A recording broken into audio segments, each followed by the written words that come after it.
Supreme court ने तीनों कृषि कानूनों की समीक्षा के लिए कमेटी का गठन किया है। सुप्रीम कोर्ट ने कड़ा रुख बरता और कहा कि अगर मामले का हल निकलना है तो कमेटी के सामने पेश होना होगा। ऐसे में अब कोई भी मुद्दा होगा तो कमेटी के सामने उठाया जाएगा। साथ ही सुप्रीम कोर्ट ने यह भी साफ कर दिया कि कमेटी कोई मध्यस्थता कराने का काम नहीं करेगी, बल्कि निर्णायक भूमिका में होगी। राष्ट्रीय युवा संसद समारोह में पीएम मोदी ने कहा कि स्वामी जी कहते थे, पुराने धर्मों के मुताबिक नास्तिक वो है जो ईश्वर में भरोसा नहीं करता, लेकिन नया धर्म कहता है नास्तिक वो है जो खुद पे भरोसा नहीं करता। पीएम ने आगे कहा कि आज का ये दिन विशेष इसलिए भी है क्योंकि इस बार युवा संसद देश के संसद के सेंट्रल हॉल में हो रही है। ये सेंट्रल हॉल हमारे संविधान के निर्माण का गवाह है। पीएम नरेंद्र मोदी ने कहा कि देश को आगे बढ़ाने का मौका गंवाना नहीं है। देश की अगली 25 से 30 साल की यात्रा बहुत अहम है। युवा पीढ़ी को इस सदी को भारत की सदी बनाना है। हर फैसले में देश हित देखना चाहिए। युवाओं को आत्मनिर्भर भारत बनाने के लिए आगे आना चाहिए। भले ही सुप्रीम कोर्ट ने कृषि कानूनों पर अंतरिम रोक लगा दी हो, लेकिन जबलपुर पहुंचे केंद्रीय इस्पात राज्य मंत्री फग्गन सिंह कुलस्ते ने केंद्र सरकार द्वारा किसानों को दी जा रही सुविधाओं का हवाला देते हुए कृषि कानूनों को किसानों के हित में बताया। उन्होंने कहा कि सरकार के दरवाजे खुले हैं, किसानों के प्रतिनिधियों को सरकार से बात करनी चाहिए। मुरैना जिले के मानपुर छेरा और पहावली गांव में जहरीली शराब पीने से 12 लोगों की मौत हो गई। मृतक के परिजनों ने पीएम हाउस में हंगामा किया और पुलिस पर लगाया शराब माफियाओं को बचाने का आरोप। मुरैना में जहरीली शराब के सेवन से 12 लोगों की मौत के मामले में कांग्रेस ने जांच के लिए गठित की टीम 6 सदस्यीय जांच समिति मौके पर जाकर घटना की जांच करेगी। पीड़ित परिवारों से मिलकर पूरे मामले की रिपोर्ट प्रदेश कांग्रेस कमेटी को सौंपेगी। छत्तीसगढ़ की राज्यपाल अनुसुईया उइके ने कृषि उपज मंडी संशोधन विधेयक को लेकर बयान दिया। उन्होंने कहा कि राज्य सरकार से इस संबंध में अभिमत मांगा था, सरकार ने अपनी ओर से जानकारी भेजी है। कुछ और भी विषयों पर अभिमत मांगा गया है और इसमें अभिमत मिलने के बाद निर्णय होगा। आज देश भर में स्वामी विवेकानंद की 158वीं जयंती मनाई गई। भोपाल के बीजेपी कार्यालय में युवा मोर्चा ने महासम्मेलन का आयोजन किया। इस सम्मेलन में बीजेपी प्रदेश अध्यक्ष वी.डी. शर्मा शामिल हुए। इस दौरान उन्होंने विवेकानंद की जीवनी पर आधारित प्रदर्शनी का उद्घाटन किया। वहीं प्रदेश सरकार की युवा हितैषी योजनाओं पर आधारित प्रदर्शनी भी लगाई गई। मुरैना में जहरीली शराब पीने से अब तक 11 लोगों की मौत हो चुकी। लोगों की मौत के बाद मंत्री नरोत्तम मिश्रा ने बयान दिया। कहा, घटना दुखद और निंदनीय है। मामले में थाना प्रभारी को सस्पेंड कर दिया गया और जांच के लिए टीम बनाई गई है। दोषियों पर सख्त कार्रवाई की जाएगी। महाराष्ट्र के वर्धा में छत्तीसगढ़ कांग्रेस के नेताओं ने श्रमदान किया। पीसीसी चीफ मोहन मरकाम समेत कांग्रेस के 85 पदाधिकारी वर्धा दौरे पर हैं। इसी दौरान सभी ने सेवाग्राम आश्रम में श्रमदान किया। बता दें कि वर्धा में आज से प्रशिक्षण शिविर शुरू हो रहा है और सीएम भूपेश बघेल भी 14 जनवरी को इस शिविर में शामिल होंगे। ग्वालियर में हिंदू महासभा के द्वारा गोडसे की पूजा और प्रोटेम स्पीकर रामेश्वर शर्मा के एक बयान से विपक्ष ने बीजेपी को घेरा। मामले में बीजेपी के बड़े नेता भी कुछ कहने से बच रहे हैं। केंद्रीय मंत्री तोमर से इन मामलों में बात की गई तो वो भी मामले पर अपनी पार्टी और विधायक का बचाव करते नजर आए और ग्वालियर जाने के बाद ही इस पर कोई प्रतिक्रिया देने की बात कही। अलोट विधायक मनोज चावला का पटवारी को धमकाते हुए ऑडियो वायरल हुआ है। दरअसल पटवारी ने सरकारी जमीन पर घर बना रहे एक शख्स को घर बनाने से रोका था, जिसकी शिकायत उसने विधायक से की थी। इसी के बाद विधायक ने पटवारी को देख लेने की धमकी दी। बुलेट रानी के नाम से मशहूर राजलक्ष्मी मंदा निवाड़ी जिले के पृथ्वीपुर नगर पहुंची, जहां पर बीजेपी कार्यकर्ताओं ने साल, श्रीफल और फूल मालाओं से स्वागत किया। आज बुंदेलखंड में मैराथन का आयोजन किया गया है। 300 लड़कियां और महिलाएं भाग लेंगी। वहीं राजलक्ष्मी मदा भी मैराथन में शिरकत करेंगी। देश में 16 जनवरी से कोविड टीकाकरण शुरू होने जा रहा है। इसके मद्देनजर सीरम इंस्टीट्यूट पुणे से निकली कोविशील्ड वैक्सीन दिल्ली एयरपोर्ट पहुंच गई है, जहां से देश के अलग अलग हिस्सों में इसे भेजा जाएगा। आगामी दिनों में एमपी और हरियाणा में कोविशील्ड वैक्सीन की सप्लाई की जाएगी।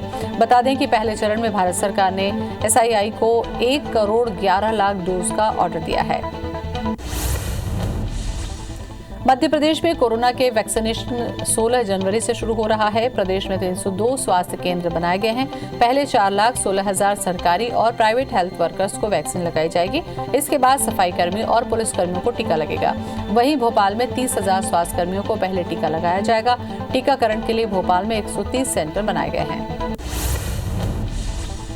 दमोह में जबेरा ब्लॉक के किसानों ने धान खरीदी में चल रही मनमानी को लेकर प्रदर्शन किया। प्रदर्शन के दौरान किसान 2 दर्जन से ज्यादा ट्रैक्टर लेकर कलेक्ट्रेट पहुंचे, जहां उन्होंने अपनी समस्याओं को लेकर कलेक्टर को ज्ञापन सौंपा। राजपुर में सड़क चौड़ीकरण के विरोध और बाईपास की मांग को लेकर ग्रामीण 5 दिनों से क्रमिक भूख हड़ताल पर बैठे हुए हैं। केंद्रीय राज्य मंत्री रेणुका सिंह ने दिल्ली से ही मोबाइल पर लोगों को संबोधित किया। लोगों को आश्वासन दिया कि उनकी मांगों को लेकर वो जल्द ही केंद्रीय परिवहन मंत्री से बात करेंगी। राजधानी रायपुर में मकान मालिक ने किराएदार की हत्या कर दी। मकान का किराया बढ़ाना को लेकर दोनों के बीच विवाद हुआ, जिसके बाद मकान मालिक परमानंद मरकाम ने लोहे की प्लेट से हमला कर दिया और किराएदार की हत्या हो गई। घटना आजाद चौक थाना इलाके के रामकुंड का है। वहां पुलिस ने आरोपी को गिरफ्तार कर लिया। देवास पैसों के लेन देन को लेकर एक युवक की चाकू मारकर हत्या कर दी गई। कबीर नगर के युवक अतुल ने बालगढ़ निवासी योगेश पटेल उर्फ मामू की पैसों को लेन देन को चलते हत्या कर दी। पैसों की बात पर आरोपी और मृतक का विवाद हुआ था, जिसके चलते आरोपी अतुल ने योगेश उर्फ मामू की हत्या कर दी। पुलिस ने गिरफ्तार आरोपी से पूछताछ शुरू कर दी है। इंदौर के इंडेक्स कॉलेज में एमबीबीएस का छात्र तीसरी मंजिल से गिर गया। हादसे में छात्र की मौत हो गई। छात्र कॉलेज के तीसरी मंजिल से अपने दोस्त को नीचे झांक कर देख रहा था, तभी वो नीचे गिर गया। पूरी घटना सीसीटीवी में कैद हो गई। घटना इंदौर के खुड़ैल थाना क्षेत्र की है। तीसरी मंजिल से गिरने से एमबीबीएस छात्र की मौके पर ही मौत हो गई। छात्र दोस्त की आवाज देने पर तीसरी मंजिल की रेलिंग पर आया था। उसी वक्त दोस्त को नीचे झांकते समय छात्र गिर गया, जिससे उसकी मौत हो गई। सागर जिले में गढ़ाकोटा में शादी करने से मना करने पर एक प्रेमी ने नाबालिग प्रेमिका को के पेट और हाथ में चाकू मार दिया। बाद में प्रेमी ने घर जाकर फांसी लगा ली। घायल नाबालिग का अस्पताल में इलाज जारी है। सुभाष वार्ड निवासी पल्लू जैन जोरा निवासी नाबालिग से प्रेम करता था। नाबालिग की शादी के प्रस्ताव को ठुकराने से युवक ने आहत होकर फांसी लगा ली। ऑपरेशन प्रहार के तहत इंदौर पुलिस ने कार्रवाई करते हुए 3 आरोपियों को गिरफ्तार कर लिया। आरोपियों के पास से 345 ग्राम चरस भी जब्त हुई है। आरोपी देवास से इंदौर डिलीवरी करने के लिए आए थे। पुलिस आरोपियों से पूछताछ कर रही है। वहीं एनडीपीएस एक्ट के तहत मामला दर्ज कर लिया गया।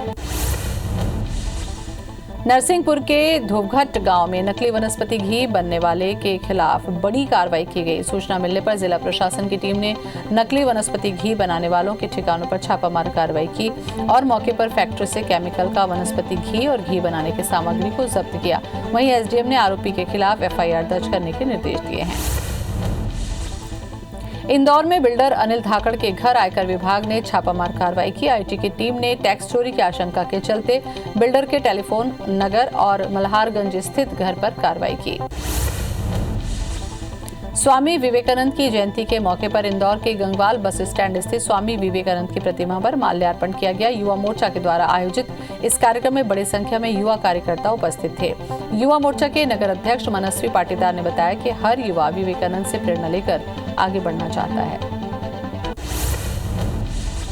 धमतरी जिले के ग्राम पंचायतों में भृत्य का काम कर रहे लोग कम वेतन मिलने से नाराज हैं। भृत्य कलेक्टर दर पर वेतन देने की मांग शासन प्रशासन से कर रहे हैं। बता दें कि जिले के सभी ग्राम पंचायत ने अपनी व्यवस्था पर पंचायत की देखरेख सहित अन्य कामों के लिए भृत्य नियुक्त किए हैं और इन भृत्यों को पंचायत अपने हिसाब से मान दे देता है। गणतंत्र दिवस परेड की तैयारी अभी से शुरू हो गई है। राजधानी दिल्ली के राजपथ पर गणतंत्र दिवस की परेड के लिए रिहर्सल चल रही है। जवान सुबह से ही ठंड में रिहर्सल करते नजर आए। छत्तीसगढ़ में मौसम विभाग ने फिर से ठंड बढ़ने की संभावना व्यक्त की है। प्रदेश में उत्तर से ठंडी और शुष्क हवा आने से न्यूनतम और अधिकतम तापमान में गिरावट संभावित है। न्यूनतम तापमान 4 से 5 डिग्री गिरने की संभावना है। इससे प्रदेश के दक्षिणी भाग में हल्के बादल छाए रहेंगे। फिलहाल कल से न्यूनतम तापमान में गिरावट से ठंड का असर देखने को मिलेगा। खरगोन में एक पुलिसकर्मी के घर 7 से 8 फीट लंबा कोबरा सांप निकला, जिससे पुलिस लाइन स्थित सभी रहवासियों में दहशत का माहौल बन गया। करीब 2 घंटे की मशक्कत के बाद स्नैक एक्सपर्ट ने सांप का रेस्क्यू किया। अब जंगल में छोड़ा जाएगा।